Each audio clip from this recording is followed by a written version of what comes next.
We are trying to create video tools for people doing all kinds of work.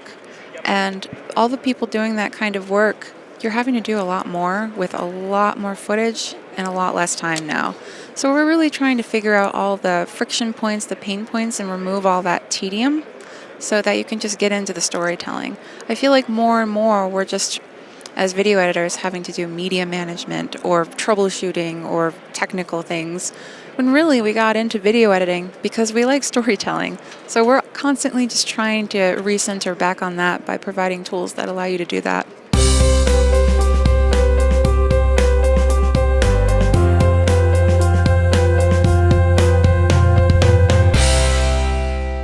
So it sounds like you're focusing on everything that's not related to editing that is necessary to get done before editing can occur. Yeah, I'd say that's part of it.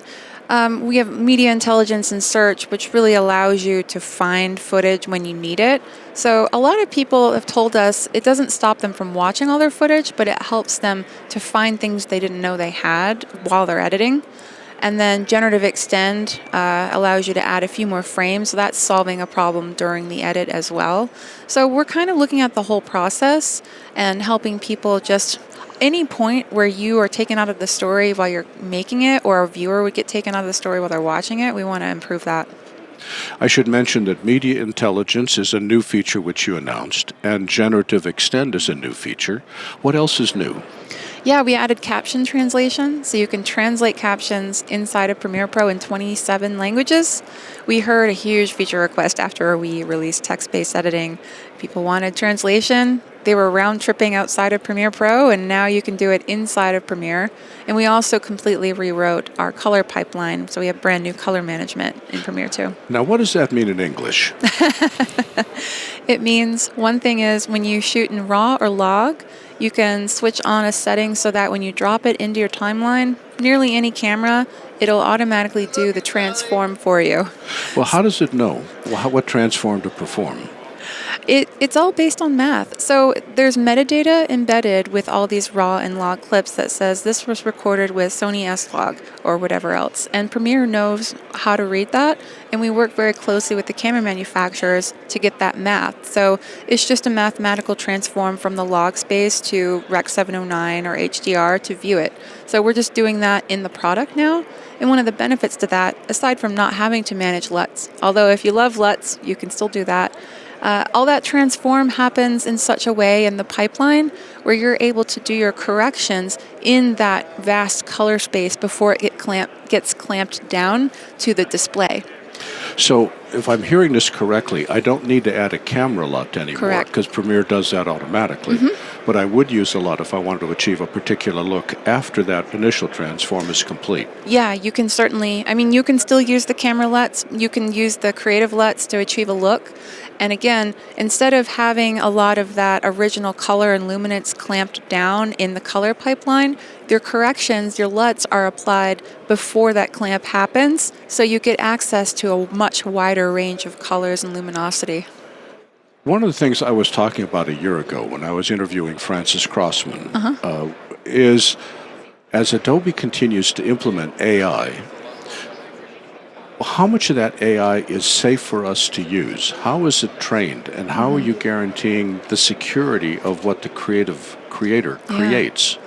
Yeah, that's been something that we've had a very vast dialogue on for the last couple of years because it's a big question. There's a lot of open questions, but what I can tell you is Adobe Firefly, which is Adobe's AI, generative AI models, they're all designed to be commercially safe, which means they're trained only on things that we have permission to train on, licensed content, public domain, things like that. That's really important to customers because they know that they're going to create things that are commercially safe or not stealing anyone's work. So we've had a lot of conversations about that. And I think that when we're bringing generative AI into Premiere Pro, we're thinking about the commercial safety, but also the application within the product. So that's why we brought generative extend in first, because it solves a very specific problem, but it's also tiny little pieces. If you see our demos of it, we're generating like 10 frames, because an extra beat is all you need. You can generate up to 2 seconds of video or 10 seconds of audio, so it's not meant to completely rewrite history. But the generative demo that I've seen, the generative extend is brilliant. I really love it. But all the demos have a very flat background, a motorcyclist against a blue sky. So does that mean that I have to have very specific shots that I can extend? Because it implies that if the background is at all busy or variegated, it's not going to work. It works quite well with busy backgrounds. I will tell you right now and today, at this moment, it could be different in a week by the time people see this. Firefly does have a little bit of trouble with, crowds, or I know generative extend will have issues with a lot of context change in a shot. Just logically, it tries to extend based on the last 8 or 9 frames that you feed it.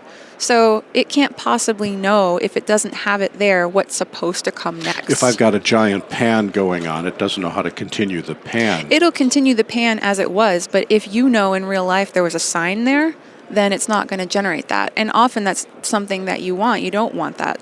But sometimes people will have a camera that goes from this room to this room, and it doesn't know what's going to be in that room. So it might hallucinate something. But the busy backgrounds, a lot of them actually, highly detailed shots do work. We have an example with a lot of colorful flags in the wind and a lot of different colors and luminosity, and it extends extremely well, as well as close-ups of food on plates and things like that. I encourage people to try it.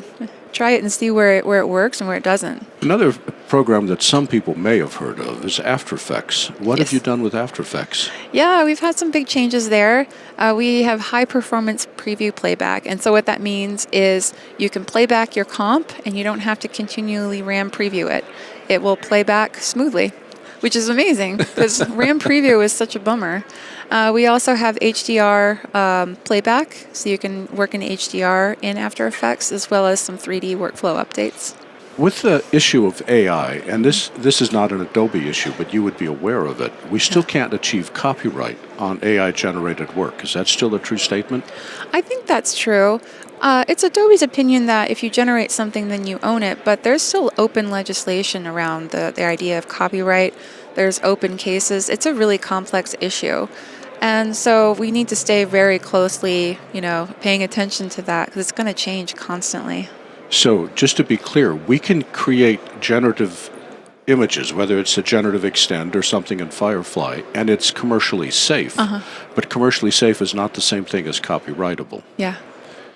I always get those two confused. Yeah, it's basically you're generating something and it's not based on anyone's work that hasn't consented to it, versus owning that and being able to copyright it, which is a very specific legal term to copyright something. One of the challenges that you have in your position is trying to help direct the product for future months and, more importantly, future years. I'm not going to ask you to tell me where Premiere is going for the next 6 months, although I'm happy to listen should you share it. But what trends are you watching? What do we need to pay attention to? Doing more with less. We're seeing a lot of things, a lot of feature requests that really have roots in things that people could do originally in TikTok or Instagram Reels, things like that. A big one being I really wish that I didn't have to go to After Effects to do simple rotoscoping. So at Adobe Max in October, we had an early preview of work we're doing with object selection from that regard, which will be in Premiere Pro at some point in the coming months.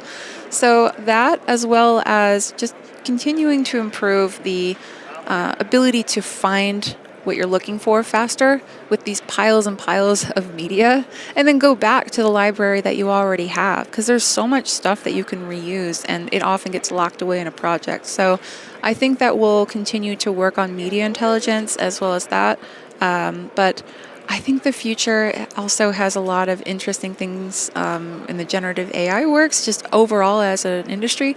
I don't think we've landed on exactly how we want generative AI to be part of our work, and I think that's going to be a vast change for everyone. One of the concerns that I've got is as tools like Premiere get easier to use, and it gets easier every year, and I can understand why you're doing that. It's called the democratization of the tools.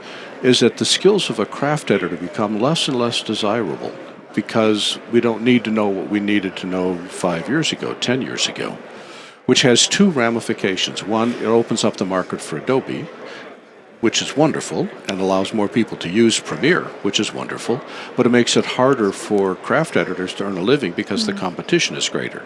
Now, this is not a problem that Adobe can solve, But how do you see the market evolving? And where is the craft editor going? And it's more of a philosophical question, not a product question. Yeah, I would disagree that Premiere is getting easier to learn. I think that those of us that have been in the product for a long time might think that it is, but it's actually, if you look at it objectively, which I do often, it's like, wow, this is actually a dense product. So we try to add more quick things that apply both to newer people, so they can go, oh, I can click there, go to the essential sound panel, and then I know what I'm supposed to use. Whereas craft editors can use that to just as a shortcut because they know they're going to go use the loudness matching. But on a broader respect, I think that I'm seeing with younger people, there's a stronger desire to be multi-hyphenates, to want to be a video editor and instead of just a specific editor. And I think broadly, the democratization, not just of these pro tools, but also of video in general, being able to shoot video and really dive into the timing and pacing of it for online video is influencing people's desire to want to use that for storytelling on top of their other interests. Are you seeing that content creators, especially in social media, are moving to Premiere, or are they moving to Rush? Oh, content creators are largely on Premiere Pro, yeah. We're seeing a ton of people that really want to. They get started using some tools maybe that they have their hands on, consumer tools, and then they want to do a little bit more because they hit the limits of those tools. So they're jumping into Premiere Pro because they want the full experience, because people still do desire to have the craft skills, whether they express it that way or not. They really want that. And I even I spend time with students sometimes in film school, and I'm like, these are a different kind of young people that actually do want to be specialists. So I think that there is somewhat a concern about the loss of the craft, but then I go and I talk to people and I'm like, it's just expressing itself a little bit differently. For people that haven't yet worked with Premiere, clearly everybody on the planet has heard of Adobe, but hasn't worked with Premiere. What are the key features or the key benefits that Premiere provides that you would want them to know? I would say one thing that we do right with Premiere Pro is that it's a very flexible tool. Of course, that can also mean that you can get yourself into a little bit of a bind because you can throw anything at it and it'll try to work with it. But I find that to be really great because you don't have to learn how to transcode. You don't have to learn all these complex tools to be able to do basic color correction or to do audio mixing. We provide a lot of surfaces that give you hints for where you're supposed to click next. And we also have a vast array of training on adobevideotraining.com, so you can get started there as well as the Learn panel, so you can get up to speed there. But for people that want to get into video editing or want to try Premiere Pro, we are constantly updating the performance playback to match all of these new GPUs and all these new formats. So ultimately, no matter what kind of editor, no matter what kind of content, there is something for you, and it'll just speed things up, whether it's text-based editing, media intelligence, or generative AI. There's something to speed up your work so you can do more, you can tell your story, or you can go home to your kids a little earlier. Kylee, thank you so much for your time. Thank you for having me.